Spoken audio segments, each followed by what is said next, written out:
le 23 août, les maquisards ont plus ou moins chassé les Allemands, qui sont remontés donc vers l'Italie. Et ce jour-là, avec mon père, d'ailleurs je le note là, mon père travaillait 2 ou 3 champs à la Vachette, et on était justement en train de travailler, mon père, pas moi, parce qu'à l'époque, j'étais avec lui, quand un collègue de mon père, Louis Mondet, est venu l'avertir en lui disant qu'il y avait du mouvement, qu'il y avait quelque chose qui ferait mieux de rentrer sur Montgenèvre. Parce que mon grand-père était resté avec mon frère à Montgenèvre. Mon grand-père, le père de ma mère, qui venait de mourir d'ailleurs. Donc on est reparti, et c'est à ce moment-là qu'on est remonté par le chemin du bois. Il y avait 2 Allemands là, et comme on était à travers les arbres, il y en a un qui n'a rien trouvé de mieux que tirer. Alors, mon père m'a mis derrière un arbre, bien sûr, et puis il a bougé un mouchoir, je ne sais pas ce qu'il avait à la main, il l'a bougé. Alors, ça s'est arrêté de tirer, et donc l'Allemand nous a fait signe de venir, et on a traversé juste à l'emplacement de la station d'épuration maintenant, pour remonter sur la route où était l'Allemand. À ce moment-là, il a vérifié tout ce qu'il a voulu. Et je sais que mon père m'a toujours dit, il m'a dit, si j'avais été seul, je serais certainement jamais arrivé à Montgenèvre. Comme j'étais avec lui, est-ce que l'Allemand nous a laissé continuer, et nous sommes arrivés à Montgenèvre. Et à midi le 24 août, les Allemands ont commencé à nous rassembler dans le village, à rentrer dans les maisons pour vérifier un petit peu. Et là, je me rappelle très bien, chez nous, ils sont arrivés et ils ont commencé à regarder dans toutes les pièces. Et ils sont allés dans les... Il y avait 2 écuries derrière les pièces. Et au fond de ces écuries, il y avait un tunnel. Soi-disant, ça je n'ai jamais eu la confirmation, soi-disant c'est un tunnel qui montait sur le rocher de 10 heures. Et mon père avait bouché l'entrée de ce tunnel avec des planches qui lui ont fait arracher, et ils l'ont fait rentrer dans ce tunnel. Et puis, comme le tunnel à une dizaine de mètres, il était complètement bouché, ils n'ont pas pu aller plus loin, donc on est revenu, et à ce moment-là, ils nous ont emmenés, et on s'est retrouvés tous réunis à l'obélisque là-bas. On était assis sur la route, c'était aux alentours de midi et demi. Là, évidemment, il y a quelque chose qui a commencé à circuler dans les gens. On était 71, on n'était pas... Et il y avait Oradour-sur-Glane qui était arrivé pas bien longtemps avant. Donc, quand ils nous ont fait asseoir par terre, là-bas au milieu de la route, qu'ils ont commencé à nous encercler, on a commencé à se demander ce qui allait nous arriver. Et à ce moment-là, on a appris qu'ils avaient pris 2 personnes de Montgenèvre, Gabriel Balcé et René Balcé. René Balcé, vous en avez peut-être entendu parler, on l'appelait le Bouc à l'époque. C'était un moniteur de ski de Montgenèvre. Et Gabriel Balcé, c'était notre boulanger. Ils les ont pris pour accompagner une estafette en sidecar qui devait descendre à Briançon chercher, ça je saurais vraiment pas vous dire ce que c'était. Enfin, il fallait qu'il aille chercher quelque chose à Briançon, et pour être sûr, comme il savait que les maquisards étaient dans les rampes, pour être sûr de pouvoir passer sans trop d'encombre, ils avaient pris ces 2 personnes pour accompagner l'estafette qui est descendue à Briançon, et on a attendu donc là-bas, assis au milieu de la route, pendant le temps qu'il est allé à Briançon, que l'estafette a fait ce qu'elle avait à faire, et enfin, quand ils sont arrivés, tout le monde a bien sûr respiré assez fortement. Bon, on est resté encore un moment là, autour de l'obélisque, mais c'était déjà pas loin de 3h30 de l'après-midi, et ils nous ont fait partir. On est descendu jusqu'à Clavières. À Clavières, rebelote. Ils nous ont réinstallés à l'entrée de Clavières. Je ne sais pas s'il y a un magasin qui est maintenant un magasin de vêtements. Et il y avait une place devant, ce n'était pas tout à fait comme c'est maintenant, mais enfin. Et de nouveau, on s'est retrouvés assis là pendant un bon moment. Il faisait un temps, allez, à ce moment-là, splendide.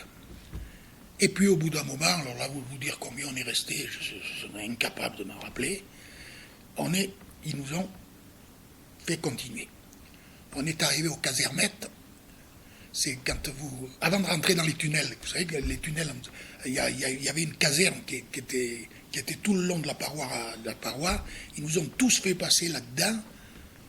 Bon, ils nous ont fouillés, mais sans plus.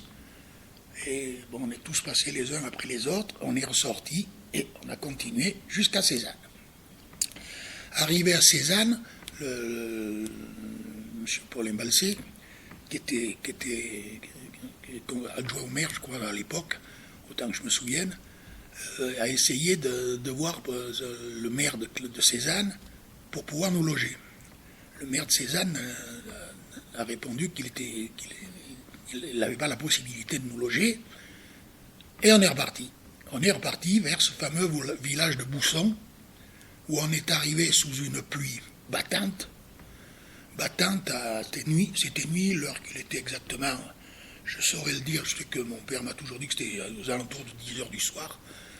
On voyait un peu le trajet de midi à 10 heures du soir, on a circulé pendant tout ce temps-là, et là on a été donc, enfin pour nous, en ce qui nous concerne, la famille, on a été logé dans l'hôtel qui est juste en face de la caserne militaire de Bousson pour la nuit.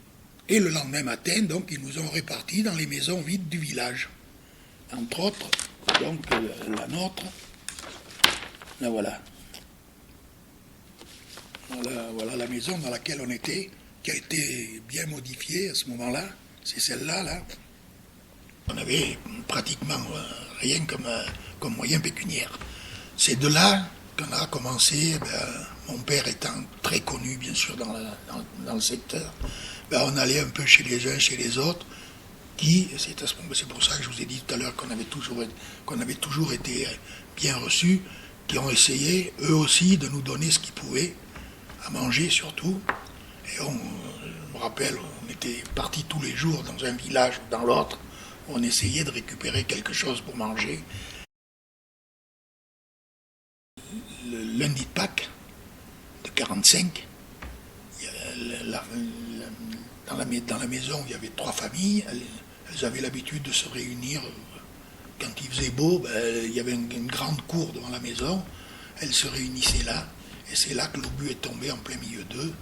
Et qu'il y a eu les 5 morts, dont la femme, les 3 enfants de Gabriel Balsé, le boulanger, et la fille cadette de René Balsé, le bouc, qui sont morts tous les 5.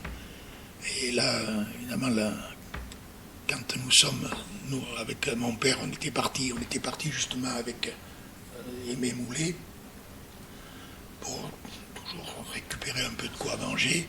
Et on revenait sur Bousson quand l'oncle d'Aimé Moulet est arrivé, vite, venez, il y a eu une catastrophe. Et c'est là qu'on est arrivé et qu'on a vu les gens blessés, tués dans la maison. Ils avaient descendu tout le monde au rez-de-chaussée, pas au rez-de-chaussée, mais en sous-sol. La seule chose que je me rappelle, c'est qu'on est rentré là et qu'il y avait du sang partout. C'était absolument horrible. Nous sommes donc restés là jusqu'au mois de mars à peu près, février-mars. À ce moment-là, les Allemands ont de nouveau réquisitionné cette maison pour eux. Je ne sais pas ce qu'ils en ont fait, ce qu'ils faisaient là, et nous ont été répartis de nouveau dans d'autres maisons.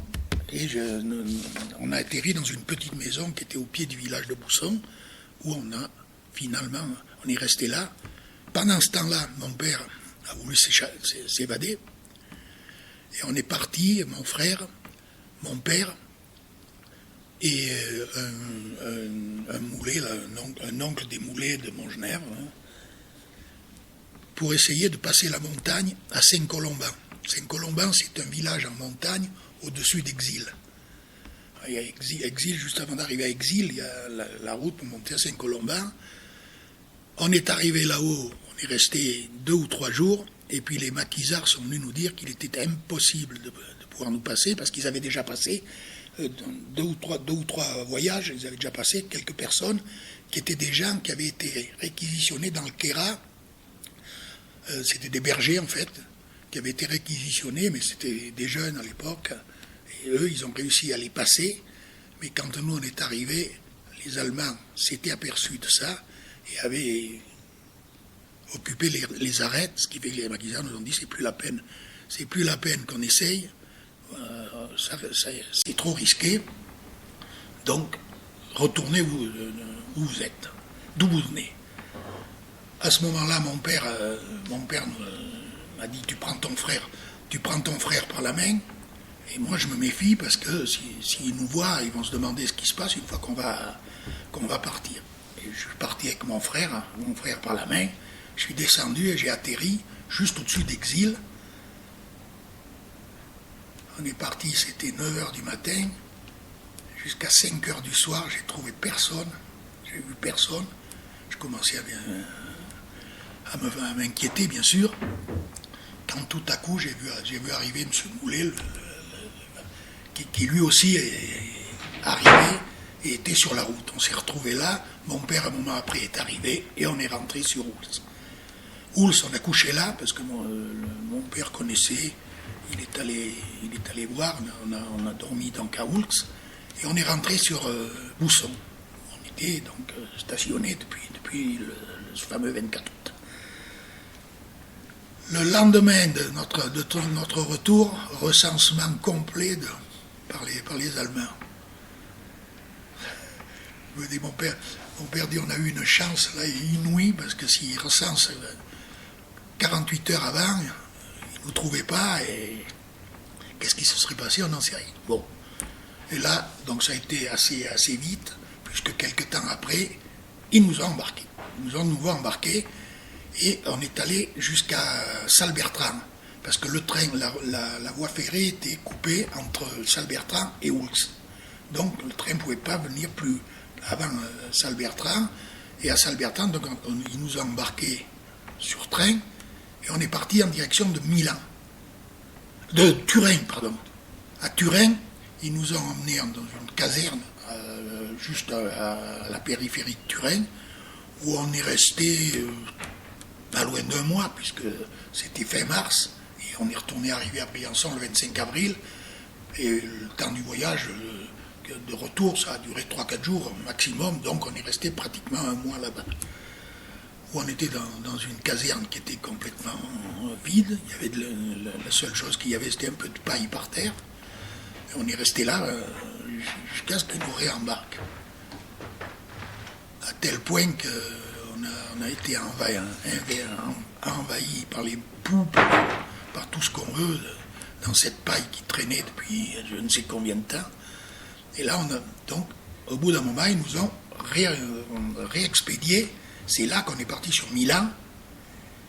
Et en gare de Milan, on était arrêtés là-bas, en gare de Milan, quand on a appris que la Croix-Rouge suisse nous récupérait.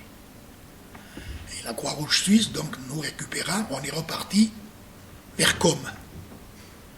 Et arrivé au tunnel de Com, bien sûr, le train, là, on n'étions plus seuls. Il y avait d'autres personnes qui avaient été eux aussi ramassées dans les Alpes-Maritimes. Donc il y avait un train, il y avait pas mal de personnes dedans.